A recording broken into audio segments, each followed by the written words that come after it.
Hola, bienvenidos a esta presentación en la que vamos a intentar mostraros cómo utilizar tecnología para el caso en el que estemos en un modelo de enseñanza eminentemente presencial. Es el denominado o las denominadas plataformas educativas institucionales. Vamos a estudiar el caso concreto de Educamadrid.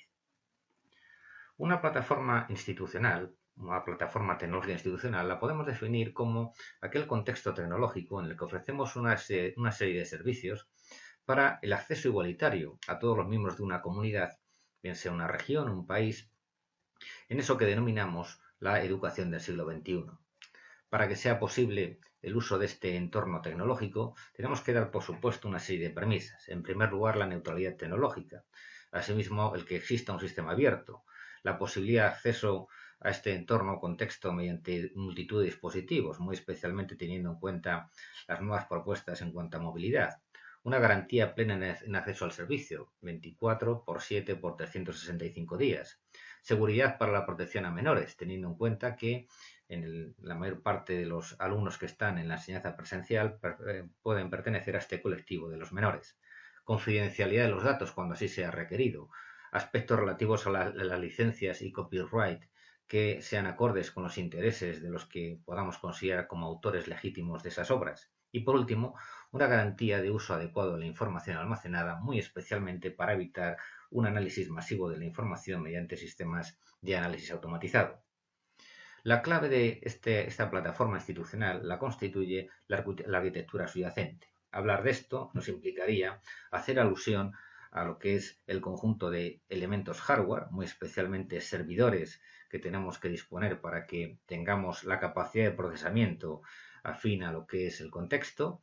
Necesitaríamos almacenamiento o discos para que pudiéramos dar cabida a toda esa ingente cantidad de información que va a ser procesada y almacenada. Estaríamos hablando de las infraestructuras de comunicaciones optimizadas para garantizar el acceso rápido y pleno a los distintos servicios del ecosistema. Y por último, estaríamos hablando de aquel hardware de comunicaciones que de una u otra forma igualmente se precisa para garantizar dichos accesos. Intentar profundizar en este punto posiblemente superaría los límites que podemos entender razonables en cuanto a lo que es este módulo y el máster en general.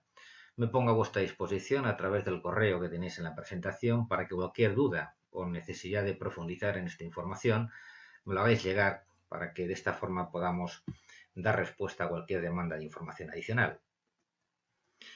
El gran objetivo que pretende una plataforma institucional es dar la tecnología que vamos a utilizar en y para el aula.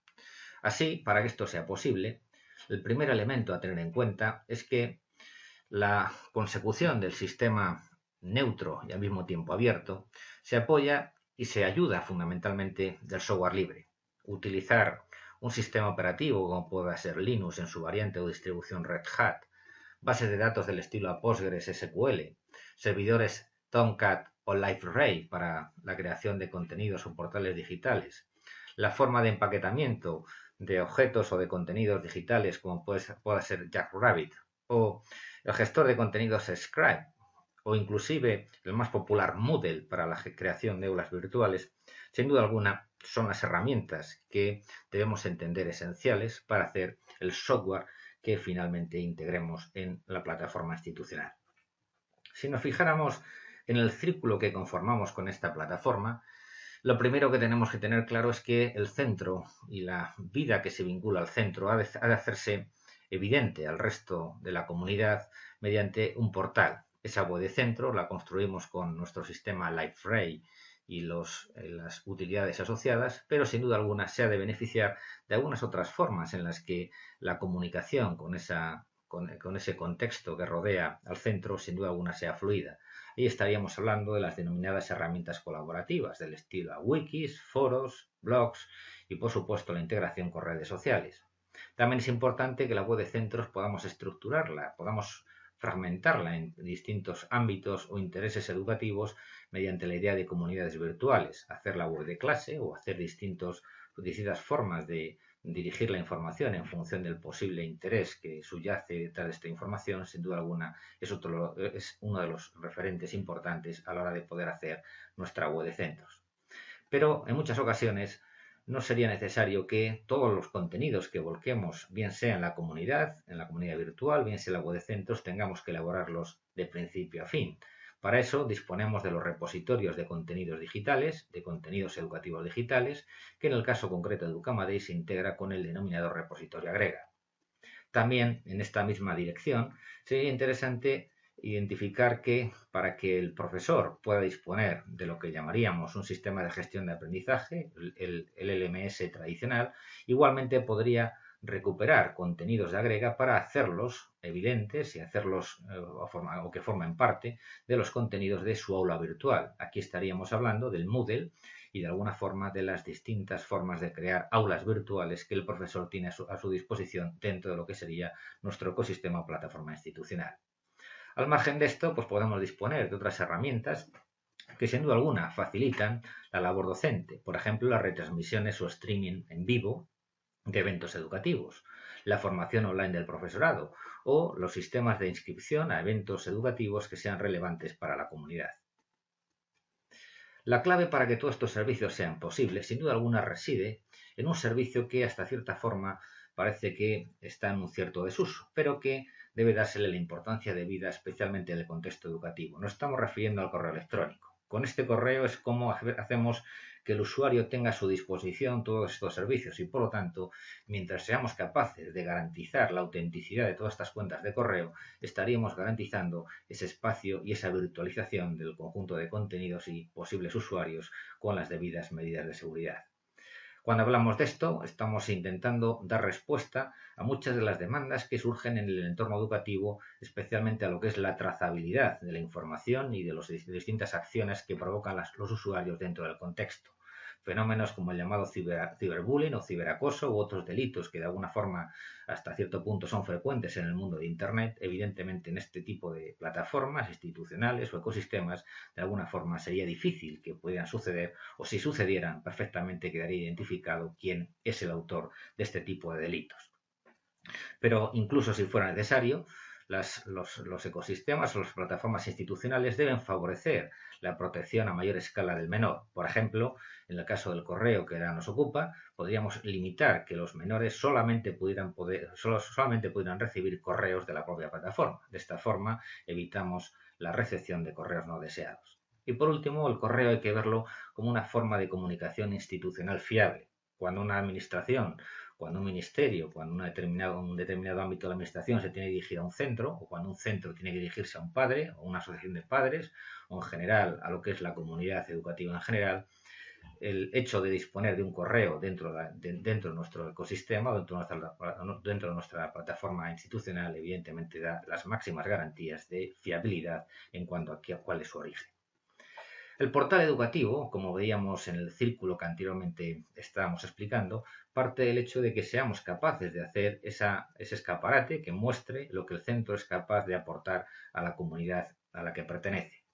Ese espacio virtual y esa creación de contenidos está basado en una interfaz totalmente intuitiva, de tal manera que prácticamente con un sistema de arrastrar y soltar, el centro sería capaz de construir una interfaz suficientemente rica en cuanto a contenidos, en cuanto a diversidad de materiales, partiendo en muchas ocasiones de esos repositorios al que anteriormente nos hemos referido.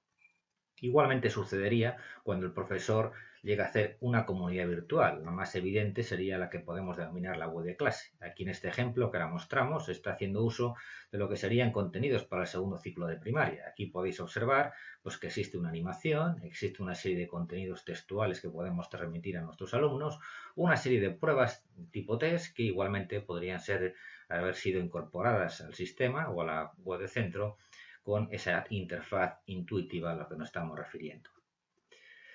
La formación en línea, sin duda alguna, es otro de los aspectos clave y para ello el docente cuenta con un espacio, un escenario de sistema de aprendizaje, que es el Moodle al que nos hemos referido antes, y cualquier profesor, bien sea a nivel particular o a nivel global para centro, pues podría hacer sus posibles aulas virtuales y beneficiarse de lo que sería el modelo de enseñanza e-learning tradicional. Pero sin duda alguna, lo más interesante que podamos aportar desde el punto de vista de un ecosistema es incorporar contenidos en aquellos casos en los que requieran un mayor número de recursos. Especialmente esto es lo que tiene que ver con el almacenamiento de vídeos. Hacer uso de otro tipo de servicios, típicamente el más popular sería el de YouTube, sabéis que conlleva algún riesgo en cuanto a lo que es los posibles contenidos que llevemos de estos servidores hacia lo que pueda ser el aula. En el caso de la mediateca, que es la que estamos identificando como el recopilatorio o el repositorio de vídeos dentro de lo que es nuestra plataforma institucional, todo vídeo que se está mostrando ahí cumple el objetivo para el cual ha debido ser diseñado, que es el objetivo educativo. Por lo tanto, nunca nos podríamos encontrar con sorpresas o con contenidos que de alguna forma pudieran ser cuanto menos dudosos para dar satisfacción a lo que es la demanda educativa. Observar que esta mediateca se articula en una serie de campos o posibles formas de indexado de la información y es especialmente relevante que el profesor puede crear listas de reproducción para que una vez colocados ahí los distintos vídeos o contenidos como puedan ser imágenes o audios, todos ellos de manera automática podrían ser accedidos y vistos por sus alumnos. El repositorio de contenidos educativos que hemos comentado anteriormente se agrega y lo importante de este repositorio es que se integra con otras comunidades autónomas o con otros ámbitos de administración para que, si fuera necesario, con el usuario que tenemos identificado en ese correo electrónico de la plataforma institucional, pudiéramos llegar a otros ámbitos o a otros ecosistemas institucionales que de alguna forma colaborarían en ese intercambio de contenidos para facilitar que el docente no tenga que hacer esa tarea creativa de forma reiterada. También es importante que el ecosistema y la plataforma institucional se adapte cada vez más a lo que podemos llamar el libro digital o también la denominada mochila digital. Como bien sabéis, esto se debe a que las editoriales cada vez más están portando sus libros de texto en papel hacia lo que sería el nuevo formato digital. El sistema o el ecosistema que estamos constituyendo debe saber integrarse mediante los protocolos oportunos con estas editoriales para que el profesor decida cuáles de esos contenidos finalmente van a formar parte de lo que el alumno tiene disponible, bien sea en el portal, la web de clase o dentro de lo que es el aula virtual. Ese intercambio está establecido y está de alguna forma ya determinado por distintas vías. Una de ellas, la más importante, que es la que estamos utilizando en el ecosistema que estamos sometiendo a estudio, se denomina el protocolo marsupial. Sin duda alguna, podemos complementar todas estas series de servicios a los que nos hemos venido refiriendo hasta aquí con otras cuestiones, como esto que decíamos antes de la retransmisión en vivo por Internet. Quisiera remarcar que esto ha posibilitado que ciertos alumnos en situaciones muy especiales, por ejemplo los que se encuentran en algún tipo de situación de hospitalización o equivalentes, puedan integrarse en las clases normales cuando el profesor decide retransmitir en directo aquella clase presencial para que estos alumnos en el ámbito hospitalario puedan sumarse a las explicaciones que suceden en la vida real. También es importante disponer de radios educativas que en muchas ocasiones sirven para que los alumnos tengan conocimiento y acceso a esa parte de discurso oral que requiere en muchas ocasiones aprendizaje específico, la comunicación aumentativa para dar respuesta a alumnos con problemas bien sean visuales o bien sean auditivos o de otros tipos en cuanto a deficiencias que puedan presentar los alumnos en el sistema educativo y también pues, servicios del estilo de las inscripciones a eventos que puedan ser relevantes para la comunidad educativa y muy especialmente a disponer de un soporte, un sistema de ayuda para que aquellos usuarios que tengan dificultades en el uso del ecosistema pues rápidamente puedan tener una respuesta y por lo tanto superar tales dificultades. Podemos insistir en la idea de que una plataforma institucional representa siempre un valor añadido para la comunidad.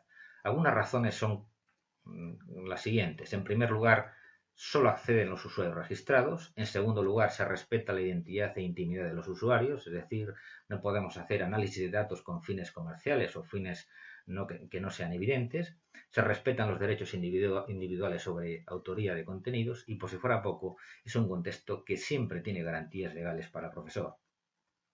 A modo comparativo y sin ánimo de menospreciar o de poder hacer algún tipo de crítica hacia otras formas de acceder o de utilizar los servicios de Internet, es relevante hacer una mínima comparación con lo que ofrece Google en su licencia sobre contenidos. En rojo se subrayan justamente aquellos aspectos que puedan ser más críticos cuando tienen una cierta aplicabilidad en el ámbito de la educación. Se observa que Google, cuando recibe los contenidos de un posible profesor o de un posible alumno, se le está otorgando una licencia perpetua, irrevocable, mundial, exenta de royalties, etcétera. Bien, en definitiva, lo que estamos haciendo es una cesión absoluta de contenidos y a partir de ese momento Google podrá hacer con ellos lo que considere más oportuno en función de sus intereses comerciales. Si nos fijáramos en el caso de Gmail, pues sucede algo parecido. En este caso, ya de forma explícita, nos dice que va a incluir publicidad, como seguramente muchos de vosotros conoceréis, y ello lo hace analizando los textos que están formando parte del cuerpo del correo electrónico que intercambiamos entre diferentes usuarios. Para acabar, una última reflexión que debe quedar siempre como elemento clave a la hora de incorporar tecnología al escenario de la enseñanza presencial. Antes de elegir una plataforma tecnológica es necesario pensar, planificar, analizar críticamente todas las propuestas y, si es necesario, volver a pensar tantas veces como sean necesarios, pero lo importante es que nunca se tome una decisión improvisada. Espero que esta presentación os haya servido de ayuda para conocer y aproximaros a lo que es una solución como la que estamos utilizando en el caso de la Comunidad de Madrid. Gracias por vuestra atención y hasta otro momento.